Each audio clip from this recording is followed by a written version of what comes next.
क्या कह रहा है,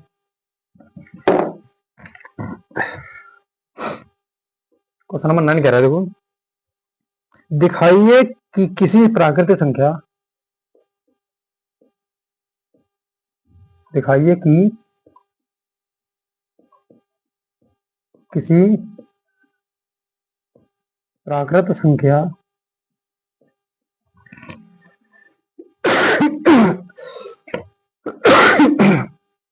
n के लिए 12 की घात n का मान 0 या 5 पर समाप्त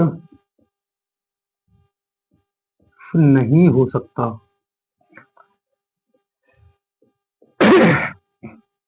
नहीं हो सकता है, ये हमें प्रूफ करके दिखाना है, इनको दिखाना है कि हाँ ये हो सकता है नहीं। तो देखिए इसका सॉल्यूशन देखते हैं, फिर देखो सॉल्यूशन देखते हैं। तो ये कह रहा है कि दिखाइए किसी प्राकृतिक संख्या n के लिए 12 की घात n का मान जो है 0 या फिर 5 पर समाप्त नहीं हो सकता, ये हमें प्रूफ करना है। तो देखो हम मान लेते हैं कि अगर मतलब 12 की घात n का मान 0 या 5 पर समाप्त होने के लिए, 0 या 5 पर समाप्त होने के लिए 12 की घात n के गुणनखंडों में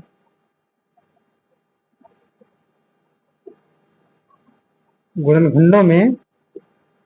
5 या 2,5 आने चाहिए।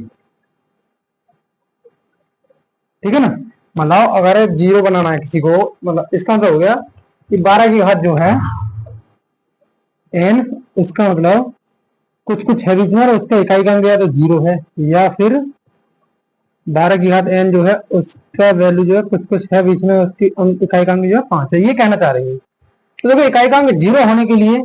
तो 2 गुणा 5 होना चाहिए, गुणनखंड में 2 गुणा 5, तभी तो होगा 2 पंजे 10, तो बाद में 0 हो जाएगा, क्योंकि 10 से अगर किसी में गुणा करेंगे तो बाद में 0 ही आने वाला है। इसलिए या तो इसके इसमें ये होना चाहिए 0 होने के लिए, या फिर 5 होने के लिए केवल गुणनखंड में 5 होना चाहिए, यहाँ पर चाहे कुछ भी हो,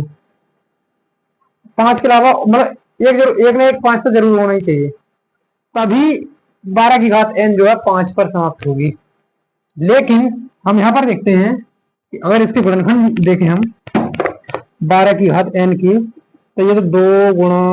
गुणा 3 की घात n हो जाएगा, यानी 2 की घात 2 गुणा 3 की घात n, ये हो रहा है। तो इसमें 2 तो है लेकिन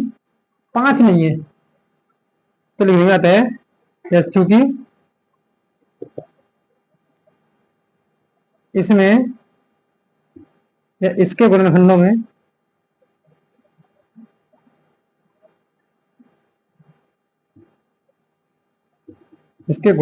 में केवल